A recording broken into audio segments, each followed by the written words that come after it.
Hello, Miss Stallings class. Everyone is done with the one and only Ivan, so we are beginning today. We're going to start with the one and only Bob. So far, it's a really good book.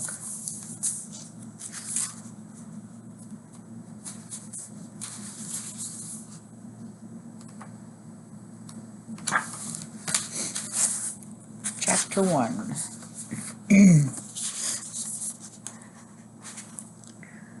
Look, nobody's ever accused me of being a good dog. I bark at empty air, I eat cat litter, I roll in garbage to enhance my aroma.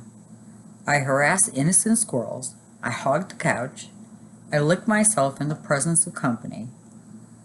I'm no saint, okay? I may or may not have eaten a pepperoni pizza with anchovies when nobody was looking. Also, I may or may not have eaten a coconut vanilla birthday cake when nobody was looking. Also, I may or may not have eaten a Thanksgiving turkey, except for the stuffing, way too much rosemary, when nobody was looking. Nobody looking. That seems to be the common thread. As they say on the crime shows, motive and opportunity. Name's Bob. I'm a mutt of uncertain heritage. Definitely some Chihuahua with a smidgen of Papillon on my father's side. You're probably thinking I'm some whippy lapdog, the kind you see poking out of an old lady's purse like a hairy keychain. But size ain't everything. It's swagger, attitude. You gotta have the moves. Probably I should have been named Bruiser or Bam Bam or Bandit, but Bob's what I got, and Bob'll do me just fine. Julia named me, long time ago. She's my girl. She calls me Robert when I get on her nerves. Happens pretty often, to be honest. There's an old saying about us dogs. Goes like this. It's no coincidence that man's best friend can't talk. Let me tell you something. If we could talk to people, they'd get an earful. Have you ever heard anyone mention man being dog's best friend? Nope. Didn't think so. Way I've always figured it, end of the day, you gotta be your own best friend. Look out for numero uno. Learned that one the hard way. That's not to say I don't have a best pal. I do. Gorilla named Ivan. Big guy and I go way, way back. Gorilla and dog. Yep, I know. You don't see that every day. Long story. I love that big old ape. Ditto our little elephant friend Ruby. They're the best. The first time I met Ivan, I was a homeless puppy, desperate, starving, all alone. It was the middle of the night, and I slipped into the mall where Ivan lived in a cage. I wandered a bit, grateful for the warmth, confused by the weird assortment of sleeping animals I found there, checking out every trash can for anything edible. There was a small hole in the corner of Ivan's enclosure. He was fast asleep, cuddled up with a warm, stuffed animal that looked like a weary gorilla. He was snoring, and man, could that guy snore like a pro. In his open palm was a chunk of banana, and I still get shivers when I think about this. I ate it right out of his hand. Guy could have squeezed his fingers shut and I would have popped like a puppy balloon, but he just kept sleeping on. And then, more shivers. I'm either a maniac or the bravest dog on the planet, probably a little bit of both. I hopped up onto that big, round, furry tummy of his.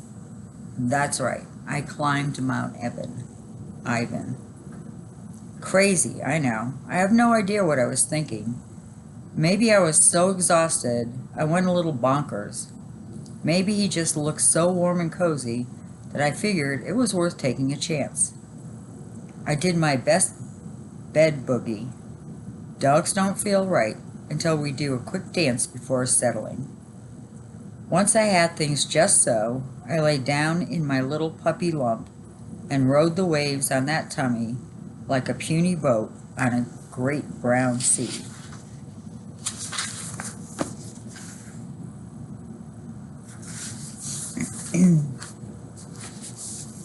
When Ivan opened his eyes the next morning, he didn't seem surprised in the least to find a puppy snoozing on his belly. He refused to move until I woke up. I think he was as glad as I was to have found a new friend. Before long, me and Ivan were best buddies. We're an unlikely pair, sure. Ivan's calm and serene, a philosopher, an artist. I wish I could be more like that. No one's ever accused me of being level-headed. Hot-headed, sure. And I can't talk pretty like Ivan can. I'm a I'm a street dog after all, and proud of it. Still, we clicked in a way I never had any man's best friend. No way. Gorilla's best friend? You bet. Seems to me the first time I heard that phrase, man's best friend, was while I was watching TV with Ivan. Back in the day, Ivan had a little television, and we watched a lot of stuff together. Old movies, westerns, cartoons, you name it. Poor guy was stuck in a cage. Didn't have a lot else to do except throw meatballs at gaping humans. Anyway, me and Ivan, big fans of the tube. Cat food commercials, pro bowling, Dancing with the Stars. What's not to like? Once we watched this special on the Nature Channel. It was called The Amazing History of Man's Best Friend. Show was all about famous dogs. There were rescue dogs and therapy dogs and war dogs and fire dogs and movie dogs and this dog and that dog. And between you and me, most of them were just plain overachievers. Then they got to this dog named Hatch something or other. Hatch Toe, maybe? Seems his owner died. For the record, I object to the word owner, but we'll set that aside for now. And Hatch something or other sat around for over 9 years in the same spot at the same train station, day after day, waiting for him to return. The thing is, the narrator guy was blabbing on and on about this dog, really over-the-top stuff. How loyal, how loving, break out the Kleenex, blah, blah, blah, wah, wah, wah, man's best friend. They made a statue of this dog. I kid you not. The statue of the dog who has sat around 9 years waiting for a dead guy. The dog was a ninny, a numbskull, a nincompoop.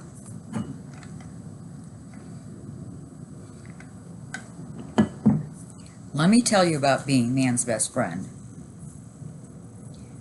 Being man's best friend can mean a lot of things. Companionship, belly rubs, tennis balls. But it can also mean a dark, endless highway and an open truck window. It can mean the smell of the wet wind as hands grab the box you're in with your brothers and sisters, and you go sailing into the unkind night. And still, crazy as it sounds, you're thinking, but I'm yours, I'm yours, I'm yours. That's what being man's best friend can get you. A black highway, an empty box, and no one in the world but you.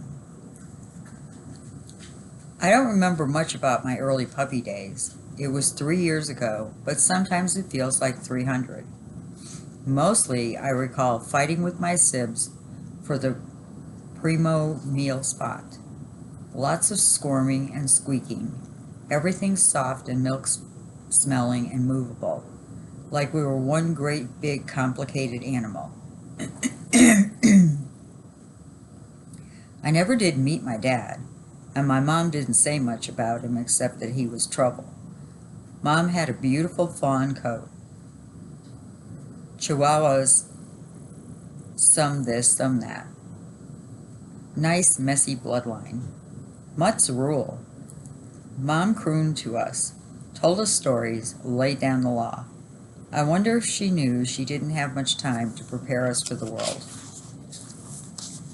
We were born in a dark place, probably under some porch stairs, I suspect, since I remember the sound of boots plodding up and down and the biting and ugly smell of human feet.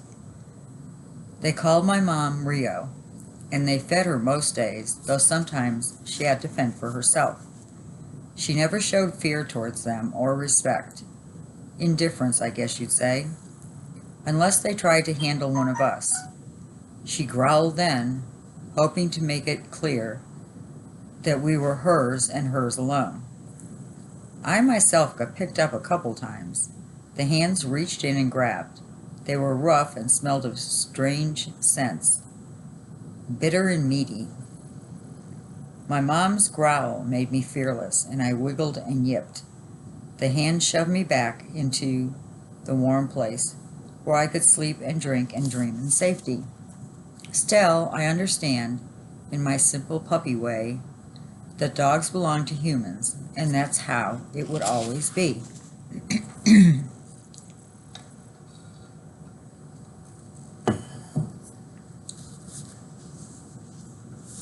My mom wasn't much for names. She had a lot of litters. I guess she'd run out of ideas. My brother first was Natch, the firstborn. Runt, my youngest brother, was the last. Dot had a little spot on her back, and Yip was always complaining. I was rowdy, goes without saying, and that left my older sister. We called her Boss. Boss was small but mean, with a distinctive sharp-sounding bark. She could outmaneuver any of us to find the best spot for dining. I admired her grit, even if she did get on my nerves. When we got a little bigger, less blind, more cocky, I fought her off occasionally, but mostly Boss won. She was fearless, that pup. The truck happened without warning one night. They threw us in a box, left my mom behind. I can still hear her frantic howls. I landed in a muddy ditch. It was a cloudy night, nearly freezing. Even the moon had abandoned me. And the smells, everything so wild and unknown. Animals with big paws and bigger appetites. Birds that swooped in to kill. Death and life all mixed up together. I searched for my siblings until the truth became clear. I was utterly alone. The next morning, I began my slow journey moving through the tall, wet grass on limbs stiff from the cold. Now and then, I drink from a muddy puddle or gnaw on some grass. By evening, I was wobbly with hunger and thirst. I followed the highway. Every time a four-wheel creature rode by, I froze in fear. And yet, and this is what always slays me, I knew that cars meant humans, and humans meant the possibility of living just as much as they meant the possibility of dying. Darkness had fallen when it came out of nowhere. The owl. A shadow in a shadow. They don't make a sound, you know. Not a sound. It's quite impressive when you think about it. Just as her talons, those marvelous weapons, raked my fur, I caught my right foot on a small hole and stumbled. If she'd gotten hold of my body, I wouldn't be here. But all she managed to do was grab my tail. Only time in my life I regretted my handsome hindquarters. I was airborne, hanging upside down, dizzy and dazed, and just crazy enough to think, hey, I'm actually flying, before the terror hit full force. I caught a whiff of other animals below. Later I found out there were pocket gophers, but back then I just knew I was smelling something completely foreign. The owl must have decided the gophers would make a more satisfying meal. She let go of her grip, and I pummeled to the earth. Maybe it was my puppy fur or my soft bones or my incredible good fortune, but I didn't die. Didn't even break anything. I'd flown twice in my short life and lived to tell the tale. I found a small hollow at the base of a fallen tree, poked my nose in it, and got swatted and hissed from a grouchy raccoon.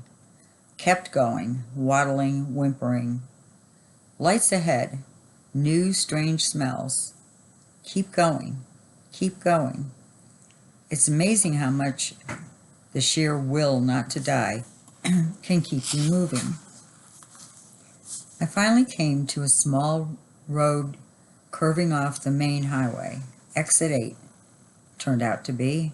A big billboard overhead had a picture of a terrifying animal on it. Of course, I didn't know what a billboard was, didn't know that the scary animal was a gorilla, let alone that he would become my dearest friend. But something told me to follow off the ramp. And eventually I landed up at the Exit 8 Big Top Mall and Video Arcade, home of the one and only Ivan.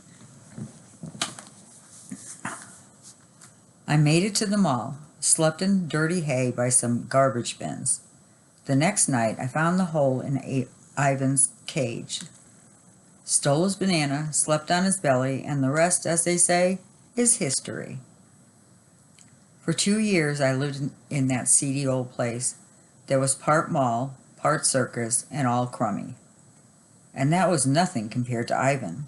He spent 27 lousy years there, and our dear friend Stella, an old circus elephant, was stuck there for most of her life too.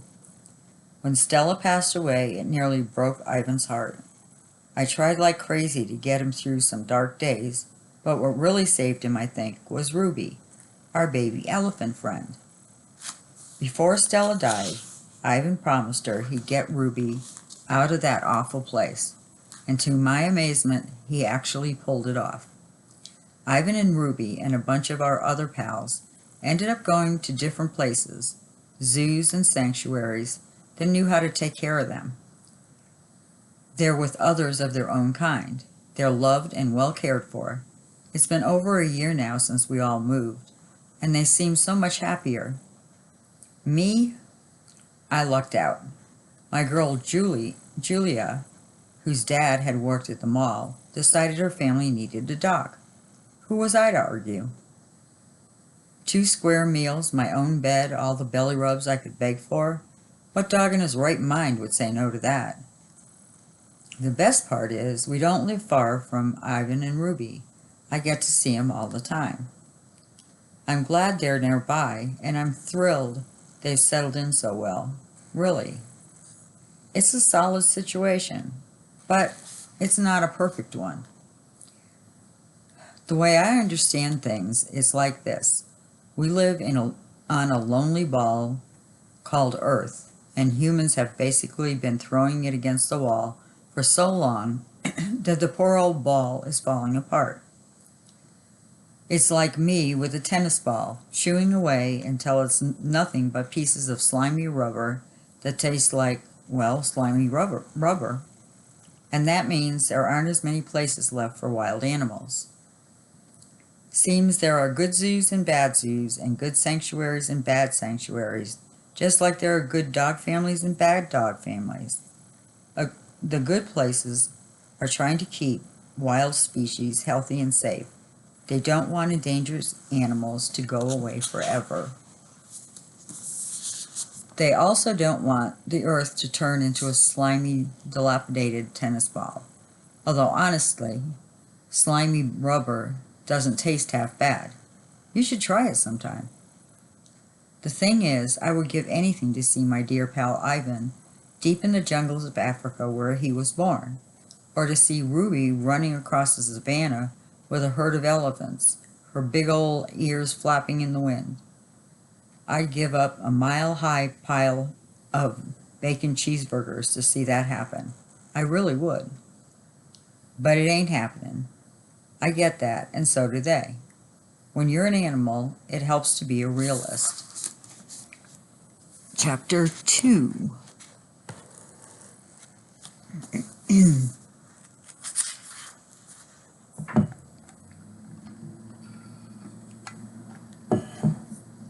This morning, I wake up in my cozy bed way too early for Julia to make me breakfast. She and her mom and dad are still asleep. Even the guinea pigs are silent. My belly grumbles, and once again I curse my numbness. Humans are one big design flaw. Inferior noses, the inscrutable humdrum rumps, and don't get me started on their odor. But the posable thumb idea, yeah, that was a nice upgrade. The cans I could open, the doorknobs I could conquer. Anyway, I feel worried. Off. Worry's a waste of time, and it doesn't fit with my tough guy act. But sometimes I can't seem to help myself. Before I woke, I'd been dreaming about Ivan and Ruby and Stella. It wasn't a nice dream, a fun and run toe twister. Nope, this one was a nightmare, a bad one. We were swimming, all four of us, in a black raging river. For some reason, I was in the lead, and I kept looking back, telling them I was going to save them. Me? Save them? 2 elephants and a gorilla? Well, I paddled like mad. Their voices faded. I looked behind me, and they'd all vanished. And then I heard it. A faint bark. That bark. I woke up then like I always do. I did an all-over shake, trying to toss up the stench of the nightmare that clung to me like shampoo after a bath. I told myself to chill, get a grip, stop worrying about nothing. And yet, some primitive part of my brain, the wolf in me maybe, is on edge. A lot can go wrong in the moment left to chance. The blink of the eye, the bounce of a bone. There are so many ways the world can find to fail you. By the time everyone wakes up, I've calmed down, but the wind outside sure hasn't. It's an early fall Saturday, gusty, with scraps of sun, clouds bouncing off each other like bunnies in a basket, messages on the wind pouring in from everywhere. From dogs making their daily rounds, from feral cats, from anxious raccoons. Basically, everybody is asking the same thing. What is the deal with the weather today? I already know. Weather Channel was on last night with a screen full of big white cotton candy looking swirls. Julia's dad, George, had already taped up several windows. Sarah, her mom, packed an emergency bag just in case we have to evacuate. Another hurricane is on its way, the 3rd this season. Not as big as the last couple, but slow moving. I've seen the routines, know the ropes. Once breakfast is done, I sit on the couch in the living room, waiting impatiently for Julia to come home so she can take me out on our daily stroll. She has a dog walking service, and she's out walking other dogs. I get my own private walk, 'cause she's my own private girl. I can practically taste the storm coming through the open window. Back of my throat tingles, the metallic edge, the fizzy energy. But it's more than that. It's as if the air is up to no good, sneaking up on the world and looking for trouble. Of course, not everybody can smell what I'm smelling. My nose is a zillion times more powerful than a human's. Dogs are experts at odor, students of stink. We analyze the air the way humans read poetry, searching for invisible truths. But we don't just smell the good and the bad stuff that people notice with their substandard schnauzers. The usual suspects, popcorn and lilacs and freshly sharpened pencils, diapers and Brussels sprouts and freaked out skunks. No, our nose gets it all, the whole shimmery double rainbow in April. Humans, they're lucky to get a cloudy day in November. We get the molecules of roast beef dancing on the wind, 50 miles from the tidy kitchen where it just slid out of the oven. We get the cherry lollipop under the back seat of the Honda, 16 cars up on the highway at rush hour. We get things humans can't even dream of getting. We're the ones who find the miracle earthquake babies, cradled in her crib under tons of rubble. We're the ones to find the lost hikers in the wilderness after a quick whiff of a sweaty stock. We can even tell when someone's sick. We can smell seizures and cancer and migraine headaches. Try getting that from your guinea pig. We smell feelings too. Sad has a sharp scent with an undertone of sweetness. Sad smells like being lost in a winter forest as the sun goes down. And happy is the best, but there's a touch of wistfulness around the edges. Happy smells like bacon ice cream, served up in an expensive leather shoe. You guys, you're going to love every minute of it, but you know it won't last forever. Sometimes when Julie and I go for walks, I break at the corner. Corners are the best for fresh news. And she'll tug and say, "Come on, Bob, there's nothing there." Oh, but there is. Here's the thing about poop and pee. I get the humans are not into them. I see the bathroom door shut tight, the embarrassed, downcast gazes. You guys are totally missing out. There's a whole lot of info hiding in your average pee mail. When dogs want to share the latest gossip, we just wait until nature calls. You'd be amazed what we can learn during a quick bathroom break. People read the news, check the TV, browse the web. I linger over a fire hydrant and inhale the whole world. My ears, by the way, are almost as remarkable as my nose. I pick up on all kinds of things humans can't hear. What we do with our noses and our ears is kind of like taking a big old knot and loosening it up, separating out the strands. People smell a reeking pile of trash in dumpsters. We smell a dollop of cream cheese, a hint of peanut butter, and a smattering of Fruit Loops. People hear the roar of a crowd in a stadium.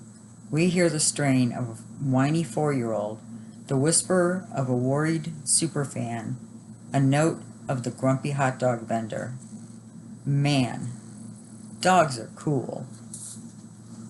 While I watch from my perch on the back of the couch, Julia passes by on the sidewalk. George asked her to keep her dog walking routine close to home in case the weather changes. She wears a shiny purple raincoat and leading 3 dogs, a goofy mutt named Winston, a timid dachshund named Oscar Mayer, and her, Snickers, an old nemesis of mine. Snickers is a fluffy white poodle with delusions of grandeur, a big snooty pain in the puffball. Oh, that pooch drives me crazy. Our other mutual dislike goes back to my days as a stray. Snickers was a fancy, pampered, sleep on a pink satin pillow kind of gal. Her owner, Mac, ran the mall where I lived with Ivan and Ruby. That's where I first encountered Snickers. She teased me, and beneath the fuzzy facade, I always suspected there was a little, I don't know, spark there? Anyway, after the mall closed down, Snickers being Snickers landed on her feet. Mac married an older widow lady with more money than sense, and she dotes on that ridiculous poodle. Mac's too lazy to walk Snickers himself, so he hired Julia to do it. "Looking good, Snick baby," I called out through the open window. She gives me her curled lips, squinty-eyed face, which, come to think of it, is pretty much how she always looks. As usual, Snickers is dressed to the max. She's wearing a pink poncho, a sparkly rain hat, and teensy pink boots. Those boots are made for mocking, I added for good measure. It feels good to give her some grief, but before I can really relish the moment, there's another annoying acquaintance of mine who appears. Okay, we'll continue tomorrow.